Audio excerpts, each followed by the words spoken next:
Bismillahirrahmanirrahim. Assalamualaikum warahmatullahi wabarakatuh.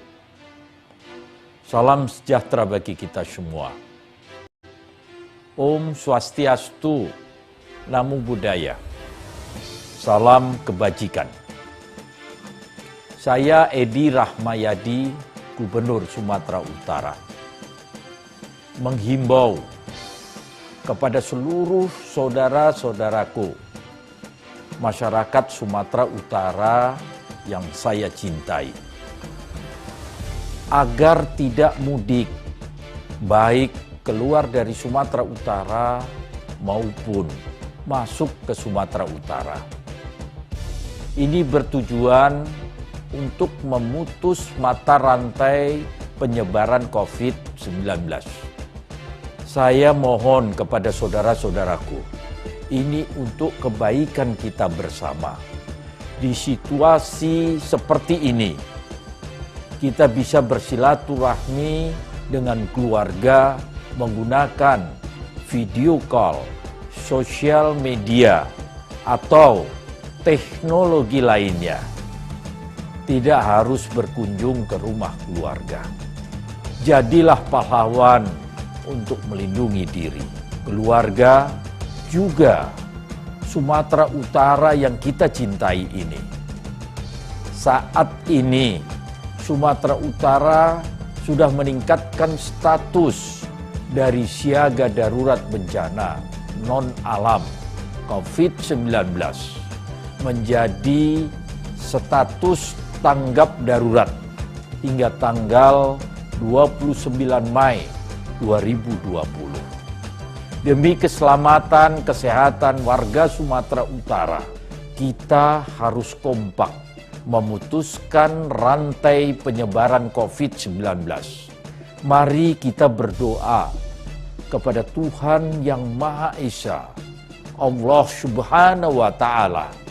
Semoga situasi segera kembali pulih dan kita terbebas dari bencana ini. Wabillahi taufik wal hidayah. Wassalamualaikum warahmatullahi wabarakatuh.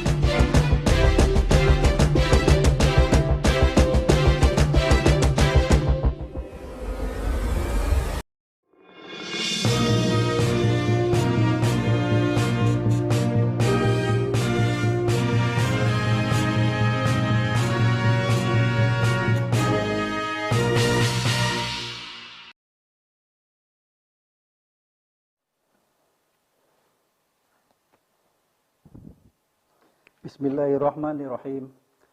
Assalamualaikum warahmatullahi wabarakatuh. Salam sejahtera bagi kita semua. Semoga keluarga masyarakat Sumatera Utara dalam kondisi sehat walafiat. Selamat sore saudara-saudara warga masyarakat Sumatera Utara yang saya hormati dan saya banggakan. Update COVID-19 Provinsi Sumatera Utara dapat disaksikan juga di TVRI Sumatera Utara setiap harinya pada pukul 16.00 waktu Indonesia Barat. Baik, saat ini kita berada pada masa tanggap darurat COVID-19 yang berlangsung sampai dengan tanggal 29 Mei 2020. Tentunya kita semua berharap bahwa dengan berakhirnya tanggap darurat COVID-19 ini, maka wabah corona dapat berakhir juga di wilayah kita di Sumatera Utara. Namun demikian, hal tersebut hanya akan menjadi angan dan harapan saja apabila masing-masing dari diri kita tidak melakukan upaya untuk menjaga diri kita terhadap penularan virus corona ini. Karena dengan adanya penderita baru COVID positif, berarti wabah corona ini akan terus memanjang masa keberlangsungannya, karena penderita baru wabah COVID-19, dia akan menjadi sumber penularan baru bagi orang-orang di sekitarnya. Untuk itu, marilah kita terus melakukan upaya-upaya pencegahan penularan COVID-19 dengan cara selalu mencuci tangan dengan sabun dan air yang mengalir. Kita selalu menggunakan masker pada saat keluar dari rumah kita, dan kita selalu menjaga jarak antar sesama sekitar 2 meter pada saat berinteraksi, dan kita selalu menghindari keramaian dan perkumpulan orang banyak. Banyak di antara kita, warga masyarakat Sumatera Utara, yang telah melakukan upaya-upaya pencegahan terhadap tertularnya COVID-19. Namun demikian, tidak sedikit pula dari teman-teman kita atau saudara-saudara kita yang masih mengabaikannya. Untuk itu, menjadi tanggung jawab gugus tugas percepatan penanganan COVID-19 Provinsi Sumatera Utara dan kita semua sebagai warga masyarakat Sumatera Utara untuk selalu mengingatkan, menegur, dan memberikan pemahaman kepada saudara-saudara kita yang belum melaksanakan upaya pencegahan tertularnya virus corona ini. Bagi instansi maupun pelaku usaha, banyak upaya-upaya pencegahan COVID-19 yang dapat dilakukan, terutama bagi instansi maupun pelaku usaha yang memberikan pelayanan kepada masyarakat, antara lain yang pertama menyediakan fasilitas pengukur suhu tubuh di pintu masuk, yang kedua menyediakan fasilitas cuci tangan dengan sabun dan air yang mengalir, atau setidaknya menyediakan hand sanitizer. Yang ketiga, mewajibkan bagi karyawan atau pegawainya dan bagi pengunjung untuk menggunakan masker pada saat datang. Kemudian memberikan tanda jarak pada tempat antrian atau pada tempat duduk bagi pelanggan. Dan yang kelima adalah memasang spanduk atau banner sebagai sarana sosialisasi untuk COVID-19. Gugus Tugas Percepatan Penanganan COVID-19 Provinsi Sumatera Utara mengucapkan terima kasih kepada instansi dan pelaku usaha yang telah melaksanakan upaya-upaya yang tersebut di atas, dan bagi instansi maupun pelaku usaha yang belum melaksanakannya, kami berharap mulai saat ini agar dapat melaksanakan upaya-upaya pencegahan seperti yang kami sebutkan. Perkembangan terakhir COVID-19 Provinsi Sumatera Utara akan kami sampaikan setelah pesan-pesan berikut ini.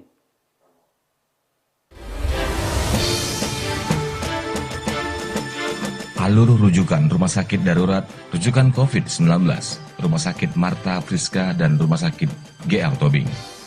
Rumah sakit asal memastikan bahwa pasien yang dirujuk adalah PDP baru yang telah dikonfirmasi oleh dokter spesialis paru, penyakit dalam, dan bukan pasien PDP yang sedang dalam perawatan di rumah sakit asal. Pasien PDP sudah harus dilakukan pemeriksaan darah lengkap, foto toraks, dan EKG sebelum dirujuk.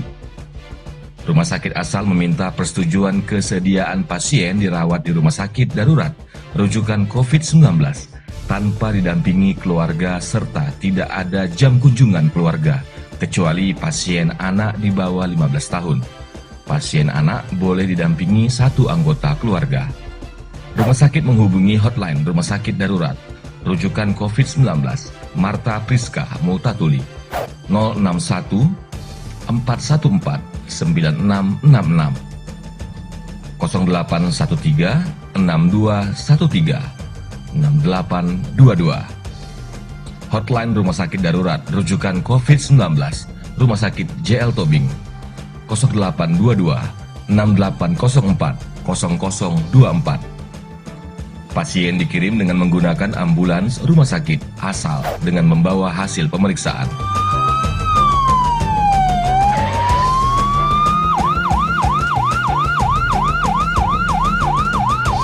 Puskesmas tidak dapat langsung mengirimkan pasien PDP ke rumah sakit rujukan tanpa melalui rumah sakit umum daerah setempat. Rumah sakit, dokter dan petugas kesehatan adalah benteng terakhir. Andalah garda terdepan. Baik, saudara-saudara pemirsa, kita melanjutkan perkembangan terakhir, perkembangan COVID-19 yang direkap oleh gugus tugas percepatan penanganan COVID-19 Provinsi Sumatera Utara pada hari ini, Senin, tanggal 27 April 2020, pukul 16.00 waktu Indonesia Barat adalah sebagai berikut. Pasien dalam pengawasan yang sedang dirawat sebanyak 153 orang. Jumlah penderita swab PCR positif sebanyak 111 orang. Jumlah pasien meninggal masih seperti kemarin 12 orang. Dan penderita sembuh meningkat menjadi 35 orang. Saudara-saudara warga masyarakat Sumatera Utara yang saya hormati, dari data COVID-19 Provinsi Sumatera Utara di atas, dari hari ke hari angka penderita COVID masih terus didapatkan adanya peningkatan. Hal ini menandakan bahwa wabah corona masih terus berlangsung di wilayah kita di Provinsi Sumatera Utara. Untuk itu, kita jangan pernah untuk bosan untuk melindungi diri kita dan keluarga kita dari tertularnya virus corona ini. Hingga berakhirnya wabah dari wilayah Sumatera Utara. Dan kita patut bersyukur bahwa angka kesembuhan masih didapatkan ada peningkatan, dan kita berharap semua penderita COVID di Provinsi Sumatera Utara dapat sembuh seperti sedia kala. Gugus Tugas Percepatan Penanganan COVID-19 Provinsi Sumatera Utara mengucapkan banyak terima kasih kepada para donatur dan warga masyarakat yang telah memberikan donasinya kepada gugus tugas. Tercatat donasi uang yang berhasil kita kumpulkan sampai hari ini sebesar 490 juta 403.490 rupiah. Dan bagi warga masyarakat yang bersedia untuk mendonasikan sebagian uangnya kepada gugus tugas dapat mentransfer ke Sumut Peduli COVID-19, Bank Sumut nomor rekening 100 0102 73 kali 74 kali. Dan bagi warga masyarakat yang akan mendonasikan barang maupun alat kesehatan dapat diserah terimakan di posko gugus tugas di pendopo Rumah Gubernur Kota Medan. Berikut ini ada beberapa pertanyaan yang masuk ke dalam redaksi. Yang pertama, kenapa rapid test tidak diinput lagi? Apa yang melatar belakanginya? Apakah karena hasil rapid test tidak diakui sebagai yang positif? Penderita dengan rapid test positif bukan ditegakkan sebagai diagnosa sebagai COVID positif. Seorang dinyatakan COVID positif bila ditemukan adanya virus di dalam tubuh atau tenggorokan dari penderita. Sedangkan rapid test ini merupakan deteksi terhadap adanya antibodi terhadap virus corona. Jadi beberapa pemeriksaan yang dilakukan rapid test, sebagian diantaranya bisa swab positif maupun swab negatif.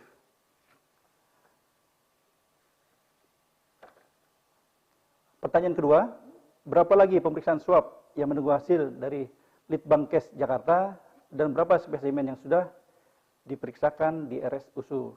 Berapa masing-masing yang positif dan negatif? Pemeriksaan laboratorium PCR di USU diresmikan pada Jumat sekitar 10 hari yang lalu. Jadi sisa-sisa pemeriksaan swab yang dilaksanakan di Balitbangkes Kemenkes yang membutuhkan waktu sekitar 10-12 hari, tentunya kita masih menunggu konfirmasi dari Kemenkes. Hasil beberapa hari yang lalu didapatkan 140 spesimen telah diperiksakan dengan 2 diantaranya positif.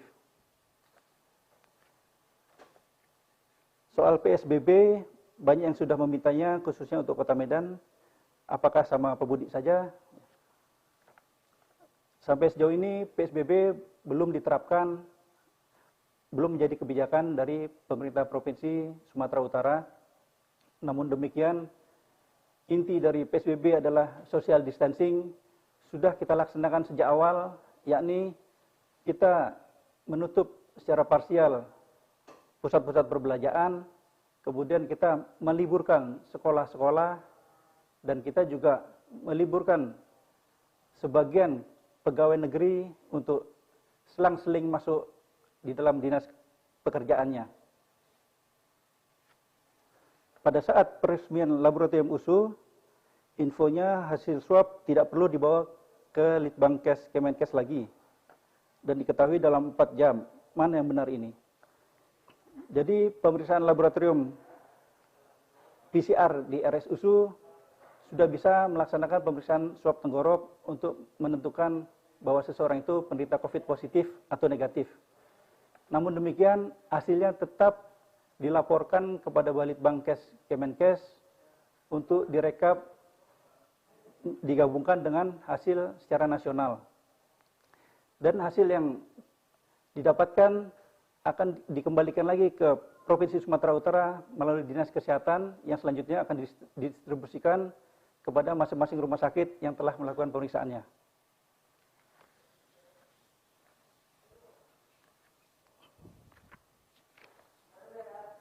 Demikianlah, marilah kita bersama-sama membantu pemerintah daerah Provinsi Sumatera Utara dalam memutus rantai penularan COVID-19 untuk menjaga warga yang sehat, agar tetap sehat tanpa corona.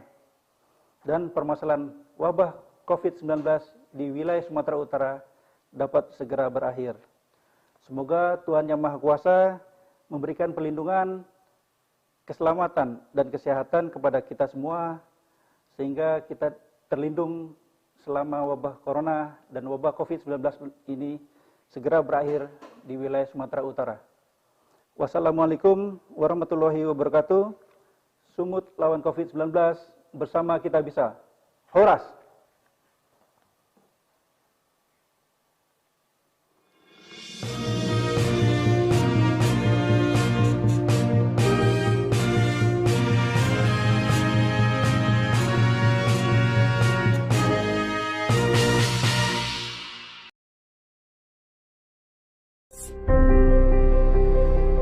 Hai, bagaimana kabar kalian? Semoga selalu dalam keadaan prima dan jauh dari ancaman virus, serta penyakit apapun ya. Mengingat saat ini sedang marak tentang mewabahnya virus novel corona.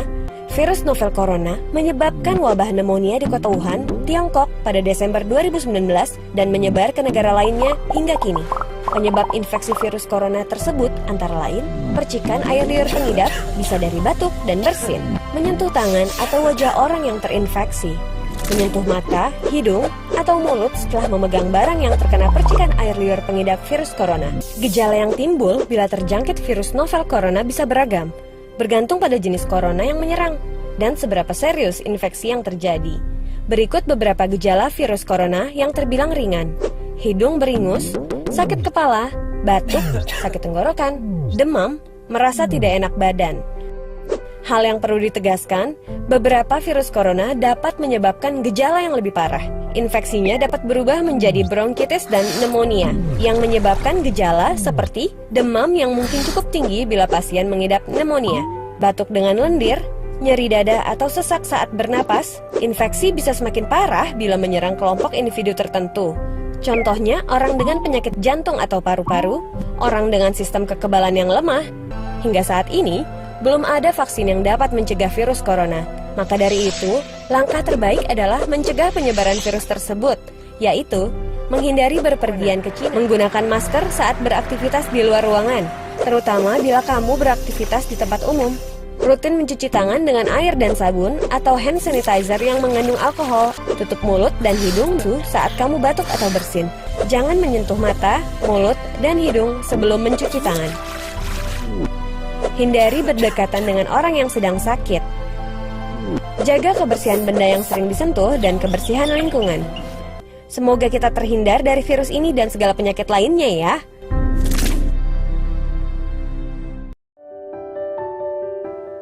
Kita tahu semua, saat ini virus COVID-19 telah memasuki fase yang tidak baik dan sangat mengkhawatirkan. Saya meminta seluruh masyarakat agar mengisolasi diri di rumahnya masing-masing hingga keadaan yang lebih baik. Saya paham efek terbesar dari penyebaran virus ini adalah ekonomi. Tapi saya harap saudara-saudaraku memahami jiwa kita dan jiwa orang banyak lebih berharga dari apapun.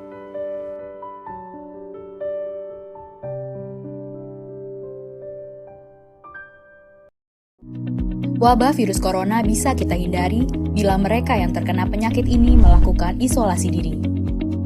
Tidak semua pasien corona harus dirawat di rumah sakit. Mereka yang tidak termasuk kelompok rentan cukup melakukan isolasi diri di rumah.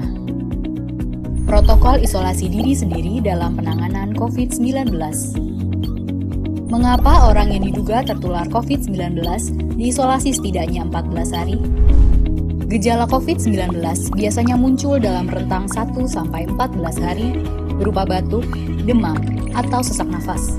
Dalam selang waktu itu, kondisi orang diduga terinfeksi COVID-19 diisolasi dan dipantau di rumah sakit, rumah, atau tempat lain. Untuk memastikan infeksi, akan dilakukan tes beberapa kali. Apabila Anda bukan kelompok rentan seperti lansia atau memiliki penyakit kronis lain seperti diabetes, jantung, kanker, penyakit paru kronik, AIDS, penyakit autoimun, dan sejenisnya, maka Anda dapat secara sukarela atau berdasarkan rekomendasi petugas kesehatan melakukan isolasi mandiri. Apakah isolasi mandiri itu? Isolasi mandiri adalah upaya mencegah penyebaran COVID-19 dengan berdiam diri di rumah sambil memantau kondisi diri kita, seraya tetap menjaga jarak aman dari orang sekitar atau keluarga. Siapa yang perlu melakukan isolasi mandiri? Siapapun yang memiliki gejala sakit seperti demam, batuk atau pilek, nyeri tenggorokan, atau gejala penyakit pernafasan lainnya, atau termasuk dalam kelompok orang dalam pemantauan atau ODP, yaitu orang yang pernah berkontak erat dengan pasien positif COVID-19 dan atau orang dengan riwayat perjalanan dari negara atau transmisi lokal COVID-19. Berapa lama waktu isolasi diri? Setidaknya selama 14 hari sampai hasil pemeriksaan sampel di laboratorium diketahui. Apa yang perlu dilakukan saat isolasi mandiri? Tinggal di rumah dan jangan keluar, kecuali untuk mencari pertolongan medis. Sebisa mungkin, gunakan kamar terpisah dan selalu jaga jarak setidaknya 1 meter dari anggota keluarga lain. Selalu gunakan masker selama masa isolasi diri. Ganti masker secara rutin apabila basah atau kotor. Lakukan pengukuran suhu harian dan observasi gejala seperti batuk atau kesulitan bernafas. Hindari berbagi peralatan makan seperti piring, sendok, garpu, dan gelas, perlengkapan mandi seperti handuk atau sikat gigi, dan juga benda berbahan kain, misalnya pakaian atau selimut. Terapkan perilaku hidup bersih dan sehat seperti makan makanan bergizi, rutin mencuci tangan dengan sabun dan air mengalir, serta melakukan etika batuk dan bersih. Upayakan berada di ruang terbuka dan berjemur sinar matahari setiap pagi. Jaga kebersihan rumah dengan cairan disinfektan, terutama untuk area atau permukaan yang sering tersentuh tangan. Hubungi segera fasilitas layanan kesehatan bila sakit memburuk, seperti mengalami sesak nafas. Apa yang tidak boleh dilakukan saat isolasi mandiri? Tidak boleh keluar rumah, termasuk untuk bekerja apalagi ke ruang publik. Bila sangat terpaksa harus keluar, gunakan masker dan hindari transportasi publik atau tempat ramai. Tidak boleh berbagi alat makan, mandi, dan pakaian bersama anggota keluarga lainnya. Cuci peralatan makan dan pakaian secara mandiri, terpisah dari anggota keluarga lain. Bila harus berbagi kamar mandi atau mesin cuci pakaian, maka bersihkan dengan desinfektan setelah dipakai. Bagaimana menjaga pertahanan tubuh selama masa isolasi mandiri? Tetap terapkan pola hidup sehat, antara lain dengan makan makanan bergizi seimbang, perbanyak buah dan sayur, istirahat yang cukup, lakukan olahraga ringan, dan hindari merokok atau minum alkohol. Isolasi mandiri bukanlah sesuatu yang sulit, namun membutuhkan komitmen baik dari diri sendiri maupun keluarga dan orang terdekat. Orang yang menjalani isolasi dapat mengalami kesepian, kekhawatiran, dan ketidaknyamanan saat mengalami gejala sakit. Maka mereka perlu dibantu, didukung, dan diberi semangat. Mari saling berempati, perkuat solidaritas, dan bersama kita melawan corona.